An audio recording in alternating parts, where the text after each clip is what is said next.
Bueno, shalom a todos. Yo no sé si aguantaré hacer este vídeo. Va a ser el vídeo más largo que hice jamás. El tema es las reglas hermenéuticas de Rabbi Ishmael. ¿Por qué hago este vídeo? Es fundamentalmente porque me lo han pedido en el curso de Talmud. Una persona me dijo por el vídeo que hice sobre las interpretaciones del Pardés, hablé justamente de las reglas hermenéuticas de Rabbi Ishmael.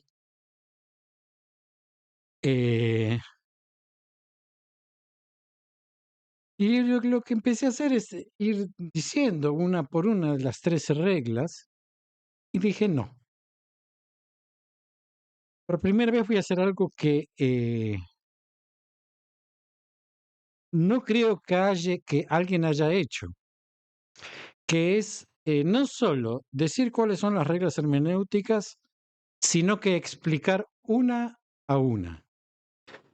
No solo explicar, sino que también dar ejemplos.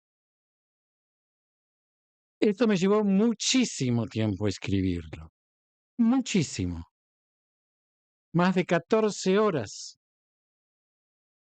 escribiendo seguido, sin parar, para poder llevar esto. Tengo que pedir perdón a la madre de mis hijos, que hace más o menos 35 años, ella mm, me preguntó sobre estas reglas. em, Yo le conté de estas reglas hermenéuticas y le expliqué cada una de ellas, y ella escribía para una revista de psicoanálisis. Me pidió escribir un artículo en esta revista y no la dejé. Bueno, claro, ya nos divorciamos, o sea que divorciarse ya no se puede. Tenemos hasta hoy tenemos una buena relación. Espero que sigamos teniendo buena relación. Pasaron 35 años desde esa vez, y hoy voy a explicar cada una de estas reglas, y hoy se van a caer muchas intrigas, y saldrá al descubierto varios mentirosos.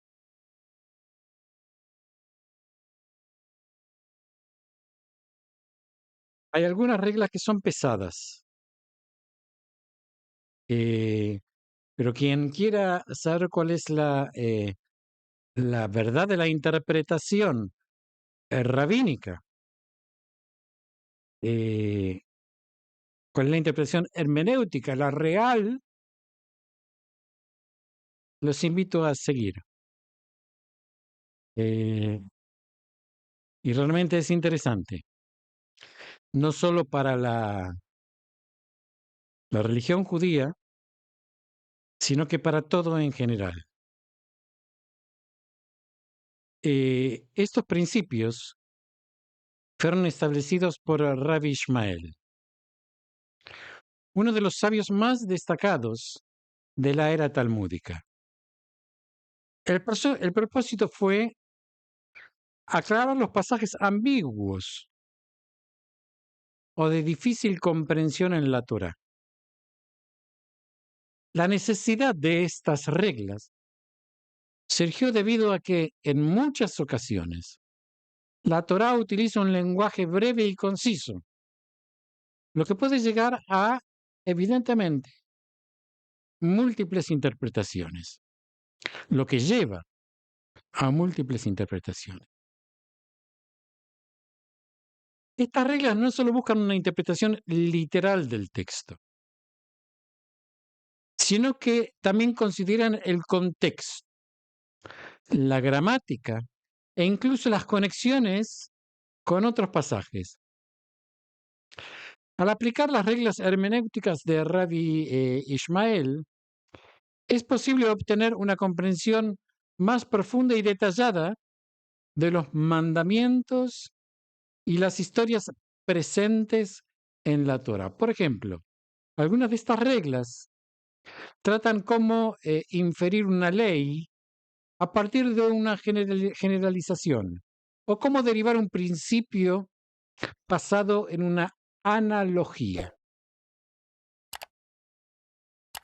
Los estudiosos y rabinos a lo largo de la historia han recurrido, hemos recurrido, a estas reglas para resolver dilemas alágicos, es decir, relacionados con la ley judía. De esta forma, han sido capaces de mantener la relevancia aplicada de la Torá en tiempos y contextos cambiantes.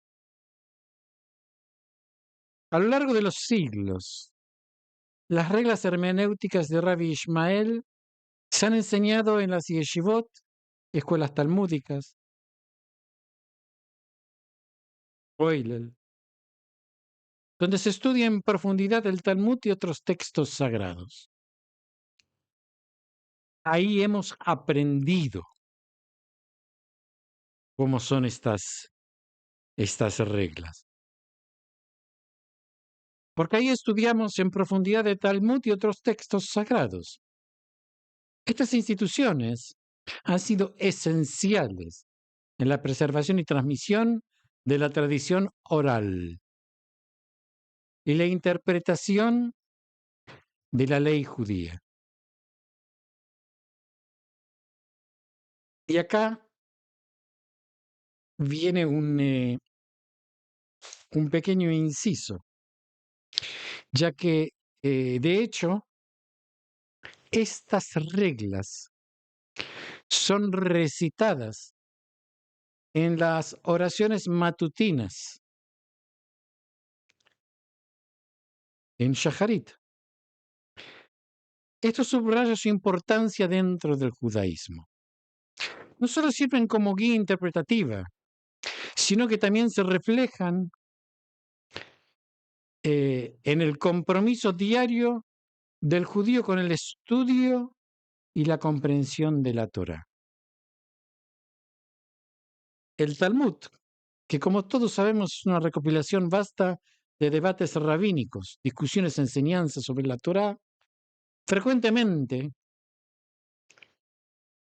hace uso de estas reglas hermenéuticas para clarificar y deducir leyes y conceptos. Es por ello que quien se adentra en el estudio talmúdico pronto se familiariza con los principios establecidos por Rabbi Ishmael. En cuanto a la halajá, estas reglas no solo brindan claridad, sino que también garantizan una estructura y consistencia en la interpretación de la ley judía. Las decisiones halájicas pueden variar según el tiempo, el lugar y las circunstancias. Pero tener un marco hermenéutico común facilita a los rabinos y decisores halágicos que nos acerquemos a las conclusiones de una manera estructurada y, sobre todo, justificada. Las inclusiones de las reglas en el Sidur de oraciones, demuestra cómo el judaísmo integra el estudio y la práctica de la Torá en la vida diaria. Al recitar estas reglas en la oración, el fiel judío se conecta no solo con el aspecto devocional de la fe, sino también con el intelectual.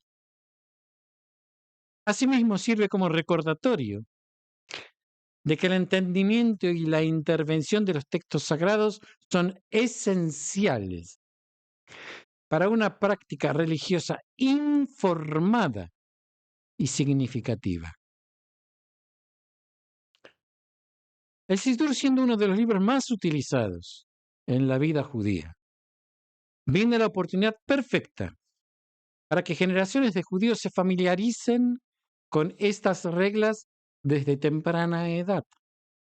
Al estar presentes en todos los Sidurim, se garantiza que estas herramientas hermenéuticas se transmitan de generación en generación, manteniendo vivo el legado de Rabbi Ishmael y asegurando que la tradición interpretativa del judaísmo continúe floreciendo. Ahora digo yo, pregunto,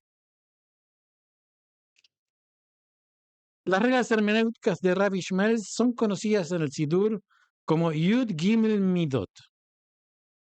Yud Gimel es el número, las 13 reglas o las 13 medidas.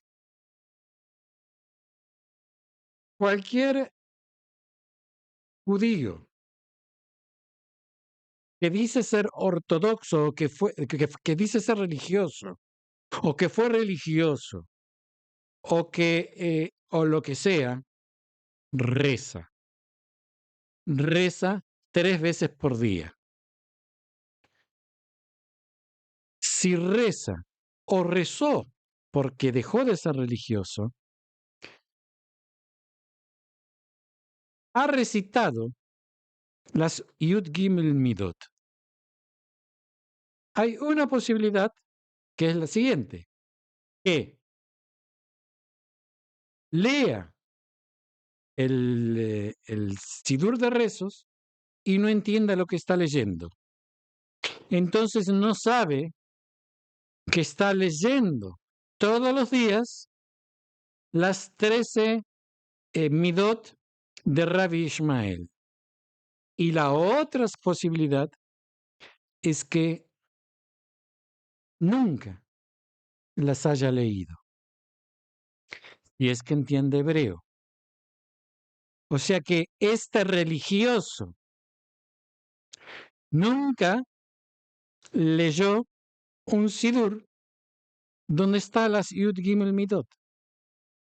Esto es lo que normalmente ustedes ven como gente que pretende enseñar religión judía.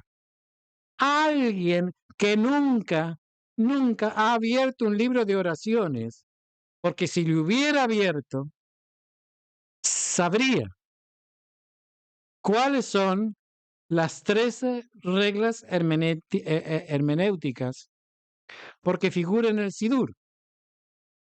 Rabbi Ishmael todos los días nos habla desde el Sidur. O esta misma persona que les explica qué es el judaísmo no sabe hebreo y si reza, reza sin saber lo que reza. O una de las dos cosas o las dos cosas a la vez. Como dije, esto recitamos diariamente en las oraciones matutinas. Específicamente, durante la sección de Psukei de Smira, que precede al Shema y sus bendiciones. O sea que una persona puede decir, esta parte yo no rezo. Como ser los korbanot. En un principio, muchos yo tampoco. Yo los korbanot no los rezo. Los ashkenazim normalmente no rezamos korbanot. Normalmente. Pero el Shema no existe quien no lo rece. Antes del Shema están las 13 reglas de Rabbi Ishmael. Las Yud Gimel Midot no solo son herramientas interpretativas, sino que también sirven como un recordatorio constante de la conexión entre la oración y el estudio de la Torah.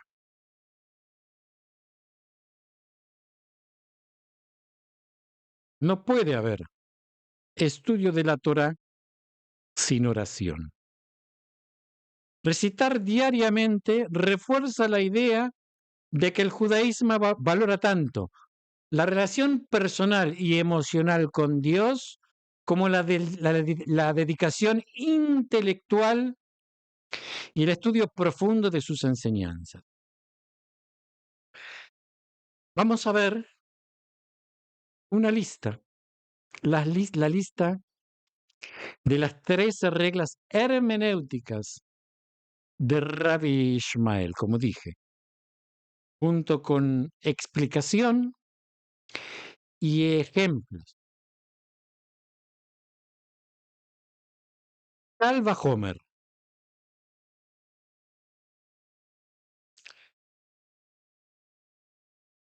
A fortiori. Kal Vajomer es uno de los métodos más básicos y esenciales de la lógica talmúdica. La traducción es literalmente ligero y severo, y se utiliza para comparar dos situaciones, una más ligera y la otra más severa, para extraer una conclusión. Si una ley o regla se aplica en una situación ligera, con mayor razón, Kal Vajomer se aplicará en situaciones más severas. Ejemplo. Si un estudiante no tiene permitido hablar durante un examen, Kal Vajomer, con mayor razón, no tendrá permitido usar un teléfono móvil para buscar respuesta.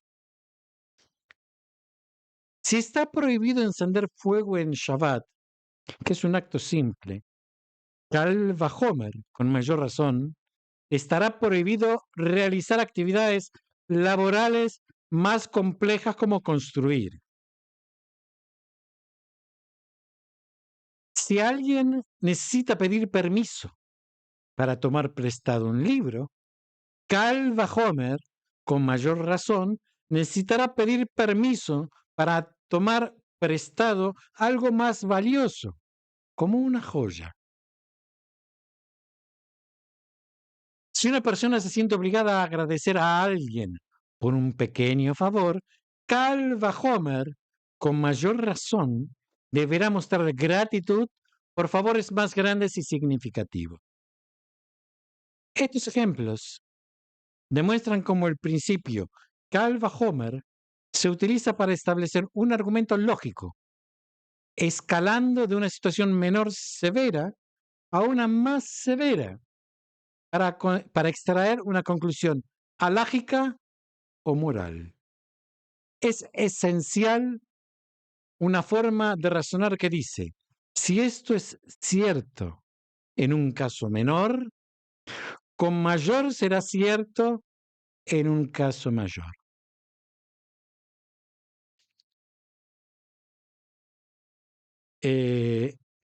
Gezirá Shavá, comparación de palabras.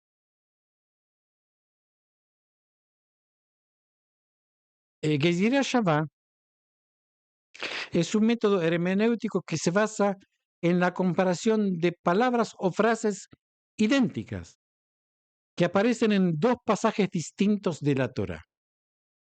Si una palabra o frase idéntica se encuentra en dos contextos diferentes, se presume que hay una enseñanza adicional que puede ser inferida en la semejanza verbal.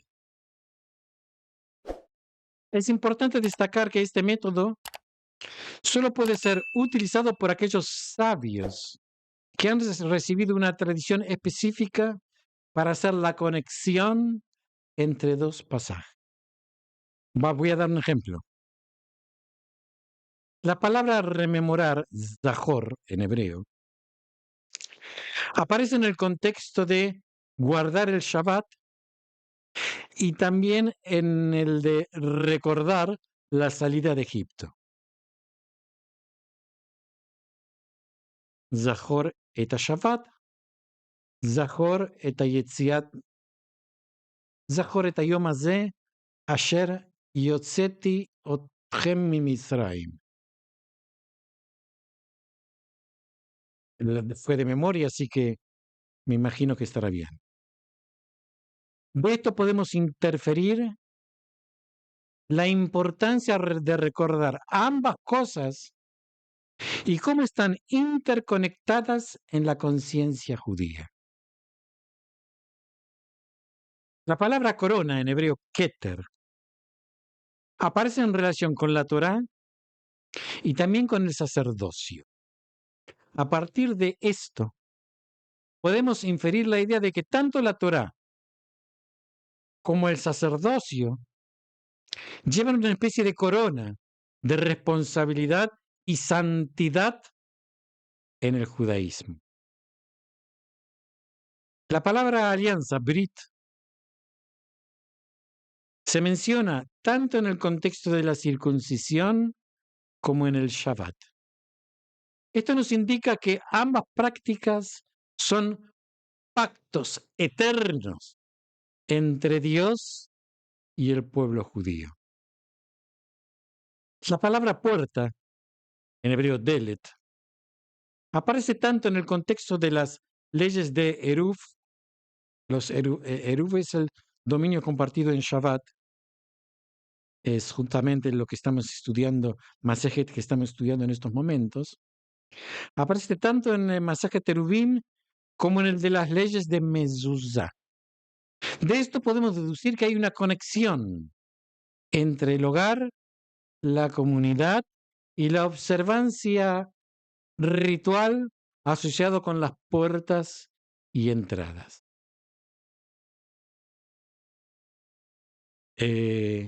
La palabra shalom, paz. Si encontramos la palabra shalom en el contexto de resolver disputas y también en la de saludar a alguien, podríamos inferir que buscar la paz es esencial, tanto en la resolución de conflictos como en la interacción diaria. Otro ejemplo, kabot, honor. Si esta palabra aparece en el contexto de honrar a los padres y también en el de honrar a los ancianos, se sugiere que el concepto de honrar no solo se limita a la familia, sino que se extiende a la comunidad y la sociedad en general. Estos ejemplos demuestran cómo Gezerá Shavá se utiliza para establecer conexiones y enseñanzas adicionales basadas en la semejanza verbal entre diferentes versículos.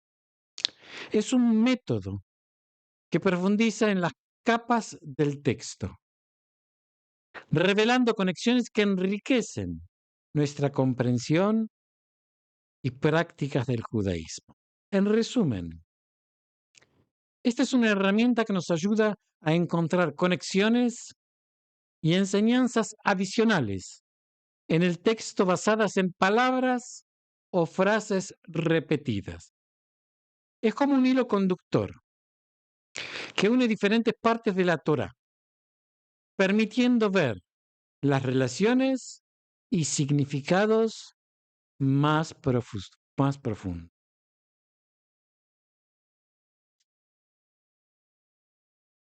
Binyan Av Mikatuv Echad.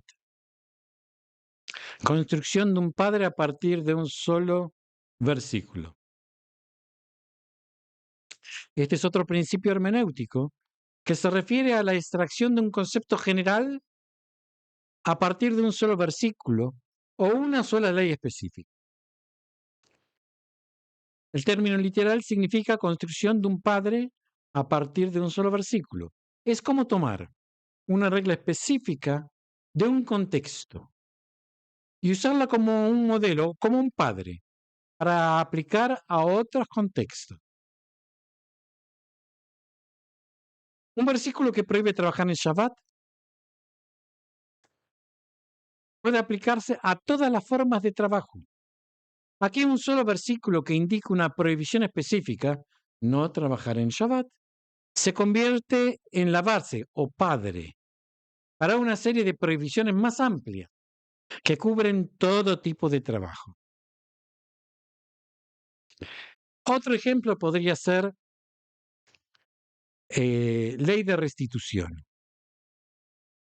Si la Torah establece que alguien que roba un cordero y lo mata debe devolver 4 corderos al dueño, este principio se convierte en un binyan af para determinar restituciones similares en otros contextos, como el robo y la matanza de una vaca, por ejemplo. Otro ejemplo, leyes de pureza. Si un versículo dice que una persona que toca un cadáver se vuelve impura, este principio específico puede usarse como un binyan af para inferir que tocar otros objetos impuros también puede causar impureza. Respeto a los maestros. Si la Torah instruye honrar a los padres, este mandamiento específico puede ser el binyan af para inferir la importancia de honrar y respetar a otros líderes o maestros en la comunidad. En esencia,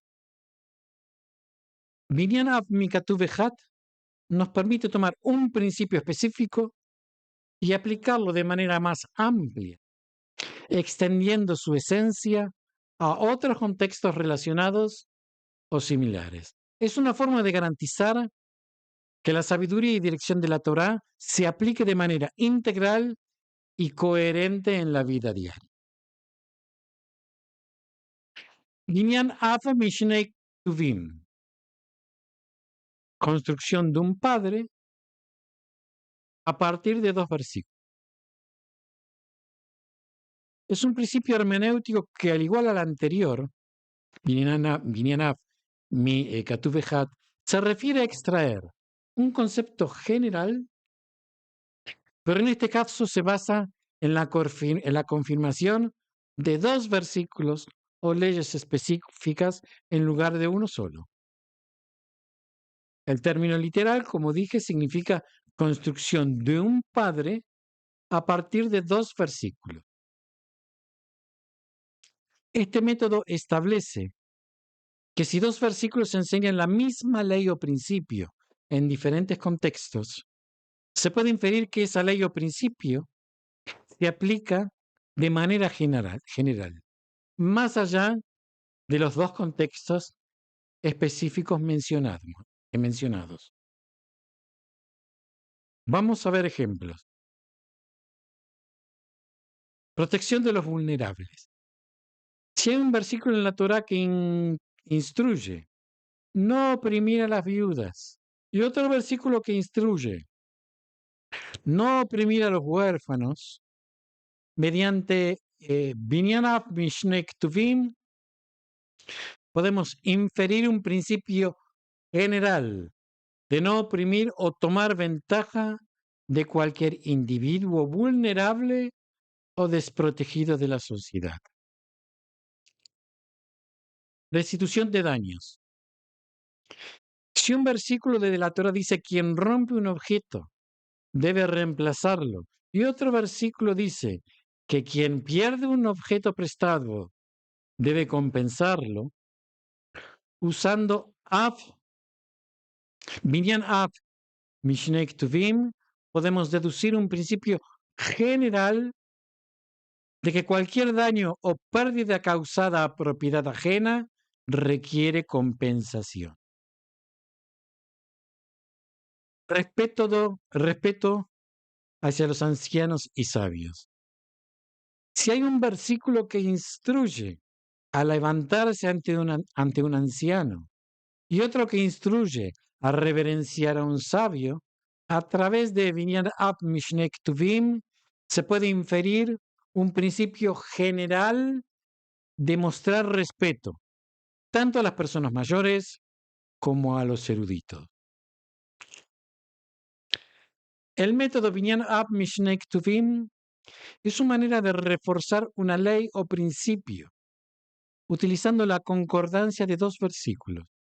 Cuando dos versículos diferentes en la Torah transmiten la misma idea o enseñanza, es una señal de que esta idea es fundamental y debe aplicarse ampliamente en diferentes contextos y situaciones. Es una forma de interpretar y aplicar la Torá de manera coherente y extensiva. Klal Uprat. Generalidad y especificidad. Klal Uprat es una técnica hermenéutica utilizada para interpretar y entender textos donde primero se presenta una declaración general, seguida por detalles específicos. La interacción entre el enunciado general y los detalles específicos ayudan a determinar el alcance exacto de la ley o el principio mencionado. Veamos algunos ejemplos. Si la Torah dice, no comerás ningún insecto, declaración general, y luego especifica, no comerás el saltamontes, el grillo ni el escarabajo, detalle específico. Mediante claro Uprat, entendemos que la prohibición se aplica específicamente a esos insectos mencionados y posiblemente a otros similares, pero no necesariamente a todos los insectos sin excepción. Si la Torah menciona que se deben traer ofrendas, declaración general, y luego especifica de trigo, cebada, aceite y vino, detalle específico, por medio de Klal Uprat, se infiere que las ofrendas aceptadas son principalmente de estos productos mencionados. Si la Torah prohíbe trabajar en Shabbat, declaración general, y luego detalla ciertas actividades como encender fuego, que es cosechar, entre otros, detalles específicos, Klal Uprat nos ayuda a entender que las actividades específicas están definitivamente prohibidas y da una idea de que otras actividades pueden considerarse trabajo y por lo tanto también estar prohibidas. Otro ejemplo. La Torah indica no defraudarás, declaración general, seguido de no te quedarás con el salario de un jornalero, no darás un falso testimonio, no mentirás a tu prójimo, detalle específico. A partir de Klal Uprat, podemos deducir que si bien es crucial no defraudar en estas situaciones específicas, la esencia de la ley es evitar el engaño en todas sus formas. La Torah nos dice honrar a tu padre y a tu madre, declaración general. Y en otro texto agrega detalles como no maldecirás, no maldecirás a tu padre ni a tu madre. O cuando tu padre o madre envejezcan, no lo desprecies. Estos detalles específicos, bajo Klal Uprat, nos dan un panorama más claro de las acciones que se consideran deshonrosas y nos ayudan a entender que honrar a los padres es más que un simple gesto. Implica un comportamiento respetuoso en general siempre. La Torah podría decir, mantente alejado de animales impuros. Esto sería la declaración general. Y luego especifica el cerdo, el camello, el conejo, como detalles específicos. A través de Klal Uprat se enfatiza que estos animales son ejemplos particularmente impuros, pero la ley general sugiere que se debe tener precaución con otros animales no especificados que pueden compartir características similares. Si la Torah establece, observarás las festividades, declaración general, y luego detalla Pesach, Shavuot, Sukkot, detalle específico. Podemos entender que si bien estas festividades mencionadas son centrales y deben ser observadas, la instrucción general también puede incluir la observación de otras festividades o días especiales dentro del calendario judío. El principio Klal Uprat es esencial para evitar interpretaciones demasiado amplias o demasiado restrictivas de la Torah. Al prestar atención tanto a las declaraciones generales como a los detalles específicos, los sabios pueden determinar el verdadero alcance y la intención de una ley o mandamiento. Es una herramienta que equilibra y proporciona claridad, asegurando que las leyes que se interpretan y se aplican sean de manera justas y precisas. At uklal, especificidad, especificidad, especificidad, especificidad, qué difícil, seguida de generalidad. El principio Prat uklal es básicamente al inverso de klal uprat. En lugar de empezar con una declaración general seguida de detalles específicos, comienza con una especificidad y luego se amplía con una declaración general. El propósito de Prat uklal es tomar una ley específica y ampliarla para que se aplique a una gama más amplia de situaciones, basándose en la declaración general que sigue. Veamos ejemplos. Si la Torah dice, no robarás un buey ni una oveja, específico, y luego declara, no robarás, generalidad, la primera parte especifica algunos ítems, pero la declaración general que sigue nos enseña que no debemos robar nada en absoluto, ampliando la prohibición más allá de solo bueyes y ovejas. La Torá podría especificar, no comerás carnes con sangre, algo específico, y luego generaliza, no comerás carne inapropiada, general. Aunque inicialmente se menciona una forma específica de carne prohibida, la declaración posterior nos indica que hay muchas otras formas de carne que no se deben consumir. Si la Torá dice, no encenderás fuego en Shabbat, específico, y luego amplía, guarda el día Shabbat para santificarlo, general. Nos está indicando que si bien encender fuego es una actividad prohibida específica, hay muchas otras actividades que también deben evitarse para mantener la santidad del Shabbat. La menciona en la Torá, no harás ídolos ni imágenes, algo específico.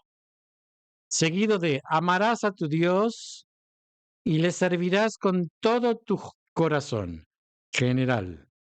Que nos enseña específicamente lo que no debemos hacer en términos de idolatría, pero también se nos da una directiva más amplia sobre cómo debemos relacionarnos con Dios en general. Estos ejemplos muestran cómo Prat Uklal toma una ley o principio específico y lo amplía a través de una declaración general, permitiendo que esa ley específica sea vista dentro de un contexto más amplio y aplicable en una variedad de situaciones. Klal, Uprat, Uklal.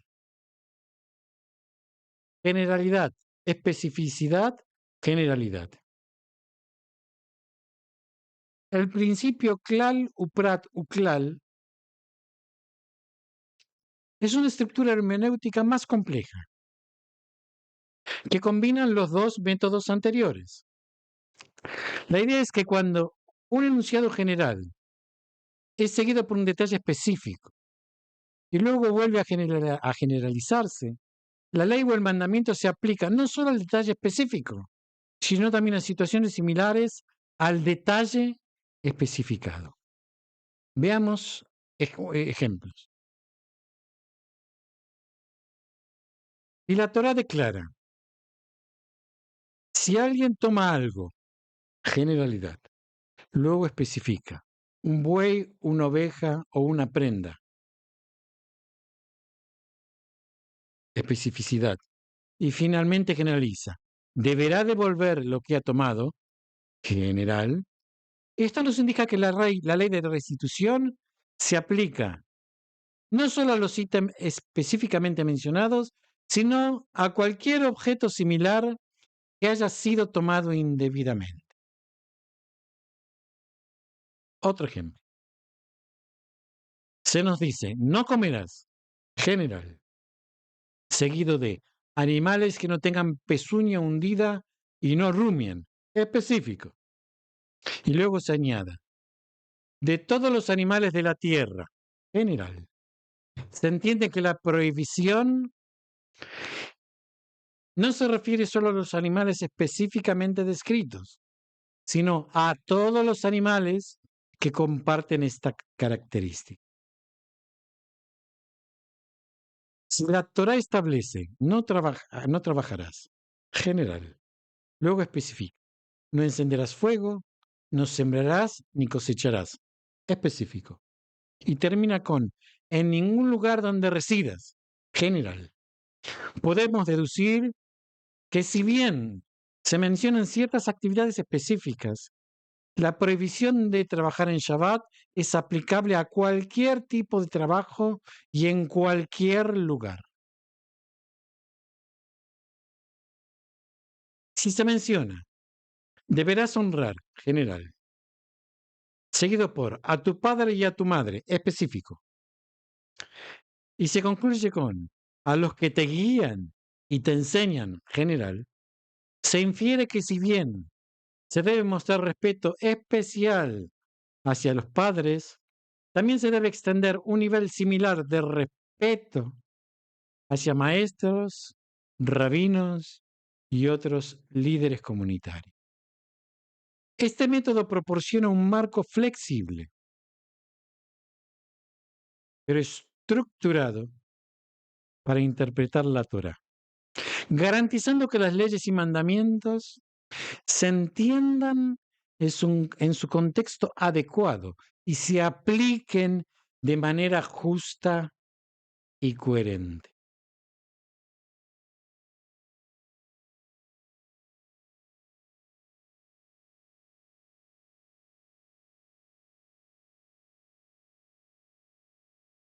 Ein atar dan ela miklal uprat.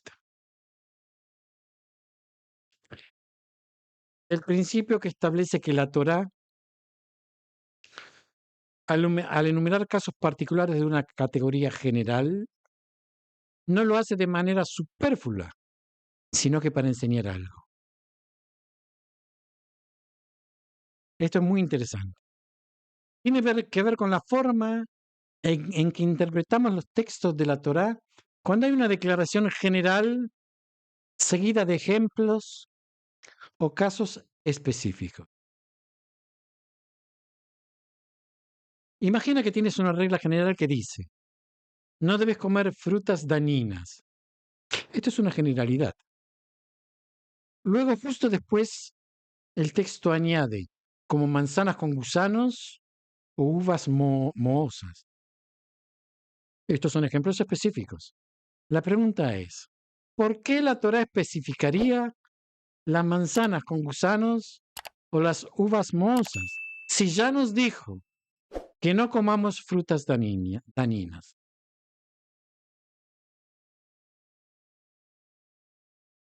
El principio mencionado nos dice que esos ejemplos específicos no están ahí solo para repetir la idea. En vez de eso, están ahí para enseñarnos algo adicional sobre la regla general. Usando nuestro ejemplo, podríamos aprender que el daño visible, como gusanos o moho, es un criterio principal para determinar si una fruta es dañina. Veamos otros ejemplos. La Torá dice que debemos tratar bien a los extranjeros, como una declaración general. Y después especifica, no debes explotarlos ni oprimirlos. Esos detalles nos están enseñando más sobre lo que significa tratar bien. No es solo ser amable, también implica no aprovecharnos de su vulnerabilidad.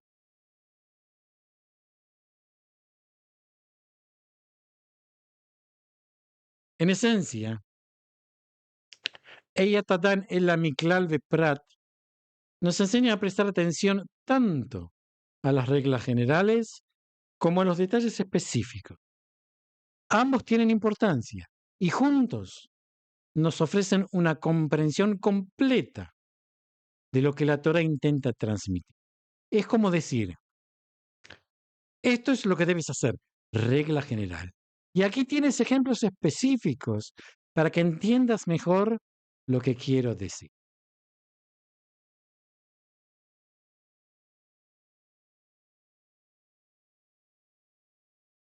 Ella ta dan, ela, miklal beklal. El principio que establece que la Torá, al enumerar casos particulares de una categoría general, no lo hace de manera superflua, sino para enseñarnos algo. El principio Ein Tadan, el Miklal Beklal, puede traducirse como no juzgarás sino a partir de una generalidad y una generalidad.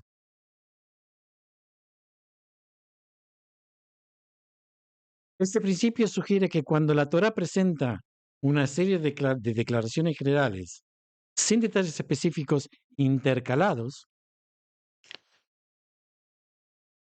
no es meramente redundante o repetitivo.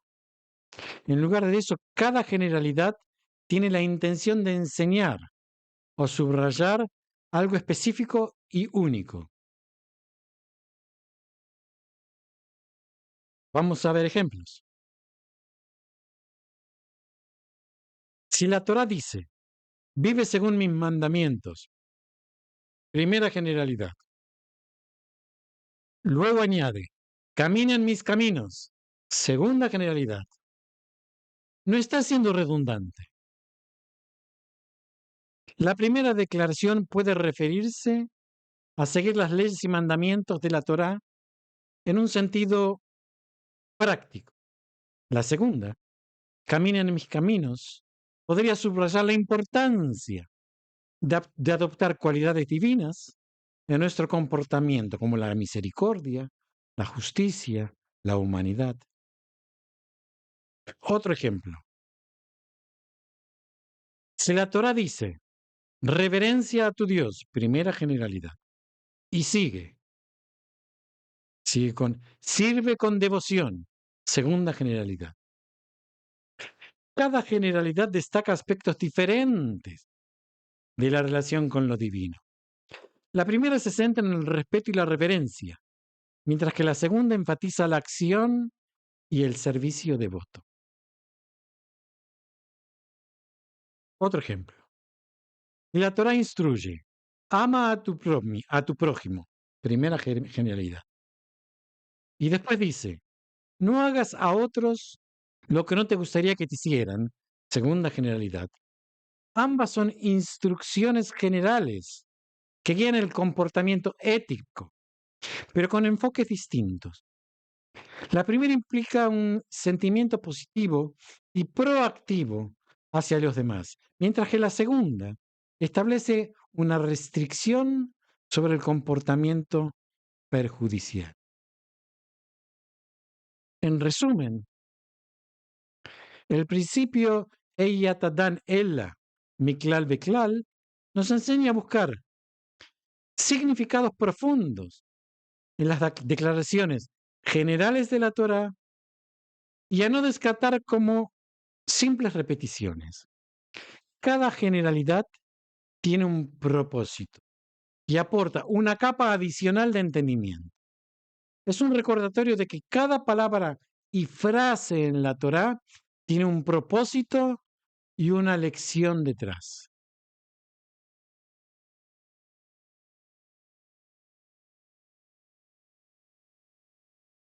Davar alamet minyanó. Algo aprendido alamet. Es un contexto. Este principio hermenéutico se refiere a la idea de que el significado y la interpretación de una palabra, frase o un versículo en la Torá pueden ser determinados o aclarados por el contexto circundante. En otras palabras, para entender realmente lo que un versículo está comunicando, a veces es necesario observar lo que precede y sigue al versículo. Vamos a ver ejemplos.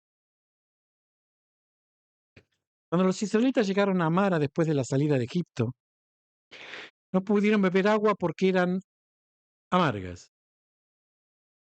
El versículo siguiente habla de cómo Moisés arrojó un pedazo de madera al agua, haciendo que se volviera dulce. El acto de Moisés solo tiene sentido cuando se entiende en el contexto de las aguas amargas. Por sí solo, el acto sería confuso. Pero Davar Alamet Meinyanó nos ayuda a entender el contexto. Otro ejemplo. En la Torá, después de enumerar las tareas relacionadas con la construcción del tabernáculo, sigue la prohibición de trabajar en Shabbat. Si bien de manera aislada, uno podría pensar que la prohibición se refiere solo al trabajo en general. Al leerlo en contexto, con la descripción detallada del trabajo del tabernáculo, se puede inferir que las tareas específicas relacionadas con la construcción del tabernáculo son las que están prohibidas en Shabbat. Otro ejemplo. Después de recibir la Torá en el monte Sinaí, los israelitas construyeron un becerro de oro. Esta acción es sorprendente y fuera de lugar. Pero cuando se considera en el contexto de que Moisés había estado ausente durante 40 días y las personas temían que no regresara, el acto se entiende como un intento desesperado de buscar un intermediario o una figura líder en la ausencia de Moisés. En esencia, el principio Davar Alamed Me'iniano subraya la importancia del contexto en la interpretación textual.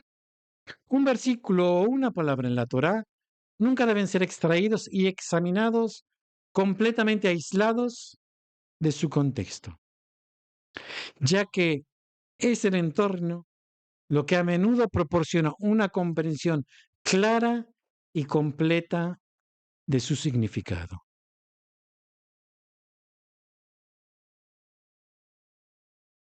Davar alamet misofó, algo aprendido de su finalización, o algo aprendido de su conclusión.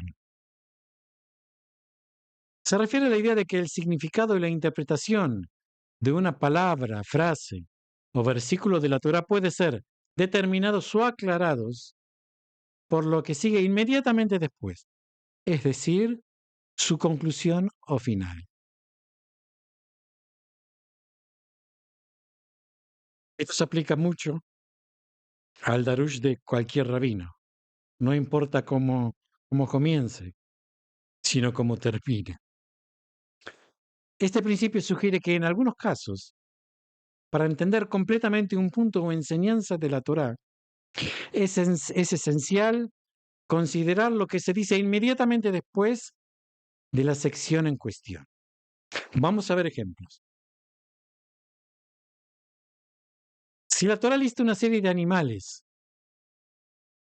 y luego concluye con estos no comerás, la interpretación y aplicación de la ley se basa en la finalización.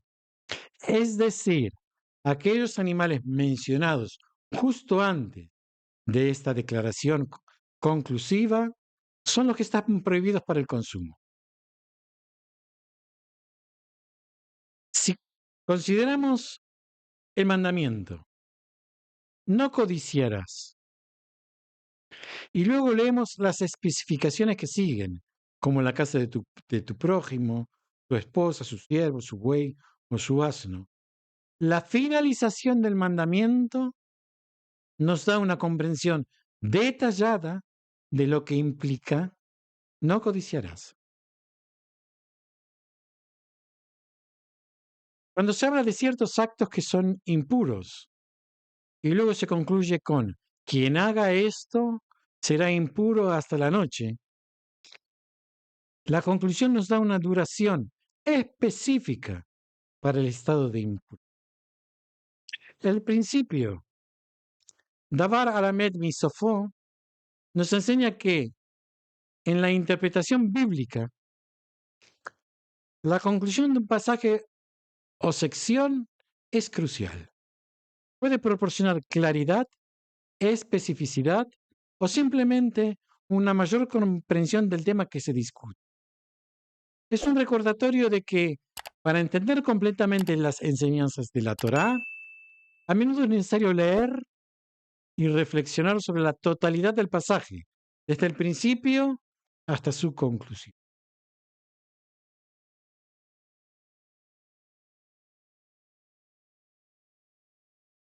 Shnaim ombrim davar, echad ein melamdim.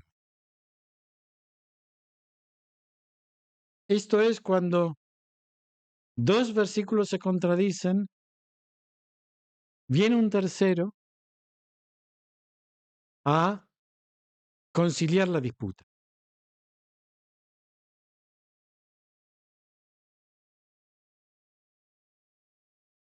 Vamos a ver, cuando hay dos versículos en contradicción, viene un tercer versículo para intervenir y resolver o conciliar la discrepancia. Este tema, este principio, fue siempre mi fuerte. Voy a dar algunos ejemplos.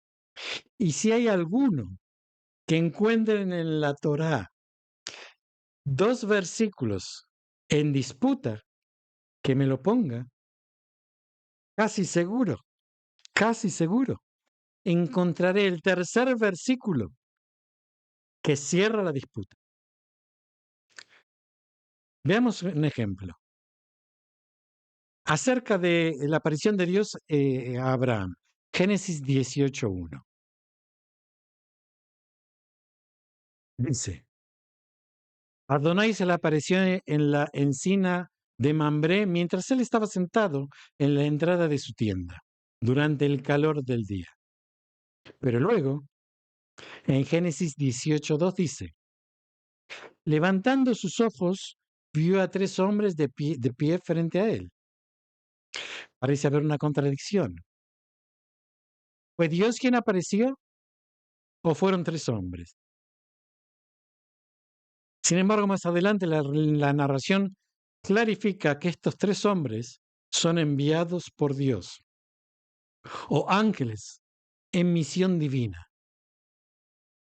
y Abraham parece reconocerlos como tales, especialmente al interactuar con uno de ellos, que representa a Adonai. Por lo tanto, el tercer versículo o la narrativa conciliadora aquí es la interacción y diálogo posterior mostrando que tanto la aparición divina como la presencia de los tres hombres son parte de un mismo evento. Otro ejemplo, Éxodo 28. Acuérdate del día de reposo para santificarlo. Deuteronomio 5:12. Guarda el día de reposo para santificarlo. Aquí parece haber una discrepancia entre acuérdate y guarda. Sin embargo, en la tradición rabínica se enseña que ambos mandamientos fueron dichos simultáneamente. Una idea basada en la interpretación de rabinos posteriores para conciliar la diferencia.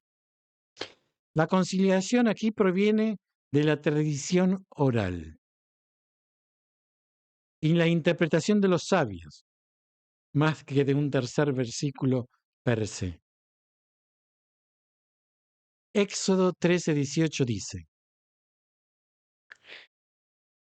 Dios hizo que el pueblo diera un rodeo por el camino del desierto de Mar Rojo. Éxodo 14:19 menciona: el ángel de Dios, que iba delante del campamento de Israel, se trasladó y fue detrás de ellos. Y la columna de nube que estaba delante de ellos se trasladó y se puso detrás de ellos.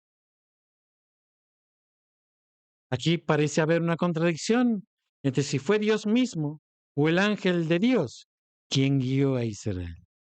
Sin embargo, el tercer versículo conciliador puede ser Éxodo 23, 20, 21, donde se dice: He aquí,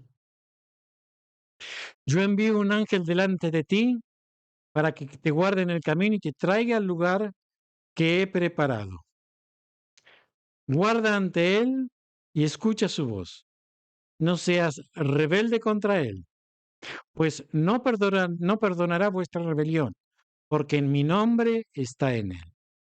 Esta descripción sugiere que aunque un ángel era quien iba delante de ellos, llevaba la autoridad y presencia de Dios y por lo tanto ambas descripciones son válidas.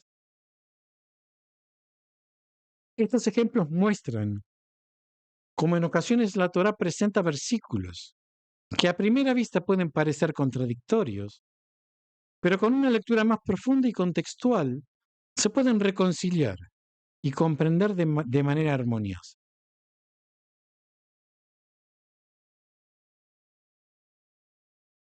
Klal va אחרי כלל ואין לך אלא לרבות.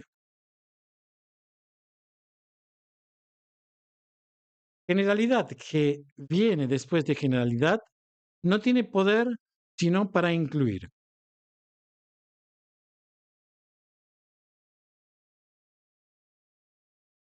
Este principio hermenéutico se traduce aproximadamente como una generalidad, que sigue a otra generalidad, no tiene otro propósito que incluir.